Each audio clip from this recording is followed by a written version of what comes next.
அனைவருக்கும் வணக்கம்.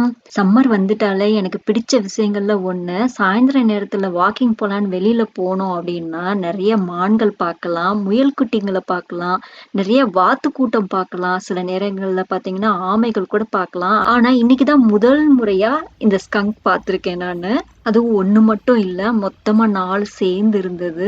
இத பார்த்தோனே எனக்கு இது என்னன்னே தெரியாம ஆச்சரியமா, இது என்னது இது? யார் வீட்லயோ வளர்க்குற பெட் அனிமல் வெளியில வந்துருச்சு போல.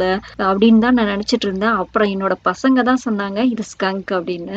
என்ன மாதிரியே நெறைய பெரியவங்களுக்கு வந்து இது என்ன அப்படின்றது தெரியாது. உங்க வீட்ல இருக்க குட்டி குழந்தைங்களுக்கு நல்லாவே தெரியும். இது ஸ்கங்க். ஸ்கங்க்லயே பார்த்தீங்கன்னா, இன்னும் பிளெயினா எல்லாமே ஃபுல்லா கருப்பா இருக்கிற மாரியும் இருக்கு. ஆனா, இங்க பென்சில்வேனியா பக்கம் பார்த்தீங்கன்னா, ஸ்ட்ரைப்டு ஸ்கங்க் இந்த மாதிரி ஒயிட்டும், பிளாக்கும் மிக்ஸ் ஆகியிருக்கிற ஸ்கங்க் அதிகமா பார்க்கலாம் அப்படின்னு சொல்றாங்க. எங்க வீட்டுக்கு பக்கத்துல இது எங்களோட நெய்பர்ஹுட்ல தான் இந்த 4ம் நான் பார்த்தேன்.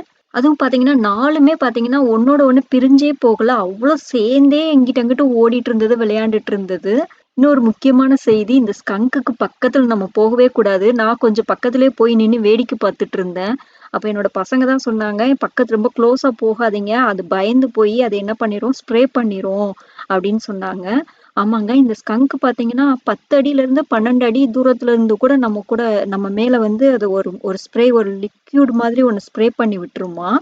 பாதுகாப்பு இல்ல அப்படின்னு நெனச்சுச்சுன்னா, உடனே அத ஸ்ப்ரே பண்ணி விட்டுருமாம். அதுவும் டைரக்ட்டா உடனே ஸ்ப்ரே பண்ணி விட்டுறாது. நம்மளுக்கு ஒரு வார்னிங் குடுக்கும். அதோட 2 கால வச்சு கீழ தவ்வுறது மாரி ஒரு மாரி டக்கு டக்குன்னு தட்டுமாம். அது அப்பயும் நம்ம அத டிஸ்டர்ப் பண்ற மாரி இருந்துச்சு அப்படின்னா, அத ஸ்ப்ரே பண்ணி விட்டுரும் அப்படின்னு சொல்றாங்க. நீங்க உங்க வீட்ல உங்க பசங்க கிட்ட கேட்டீங்கன்னா நெறைய சொல்லுவாங்க. ஏன்னா நெறைய கார்ட்டூன் மூவிஸ் எல்லாத்துலயும் நெறைய அந்த ஸ்கங்க் வர்றத நம்ம பார்த்துருப்போம். நான் வந்து முதல் முறையா எங்களோட நெய்பர்ஹுட்ல இது டைம் பார்த்தீங்கன்னா 8:30 மணி ஆகுது. எவ்வளோ வெளிச்சமா இருக்கு பார்த்தீங்களா? இந்த டைம்ல இந்த 4 குட்டிங்களும் அவ்ளோ விளையாண்டுட்டு இருந்தாங்க ரொம்ப நேரம். அதுக்கப்புறம் தான் அந்த ஒரு மாரி மரம், செடிகளுக்குள்ள நுழைஞ்சு போய் டிஸப்பியர் ஆயிட்டாங்க. நீங்க இந்த மாரி ஸ்கங்க் பார்த்துருக்கீங்களா? உங்களுக்கு அத பத்தி தெரியாம பக்கத்துல போய் எதுவும் தொட்டு பார்க்கறதுக்கு ட்ரை பண்ணியிருக்கீங்களா? அப்படின்றத எனக்கு கமெண்ட்ல சொல்லுங்க. உங்களுக்கு இந்த வீடியோ ரொம்ப பிடிச்சிருக்கும் அப்படின்னு நான் நெனைக்கிறேன். பிடிச்சிருந்ததுன்னா ஒரு லைக் குடுங்க. அனைவருக்கும் நன்றி. வணக்கம்.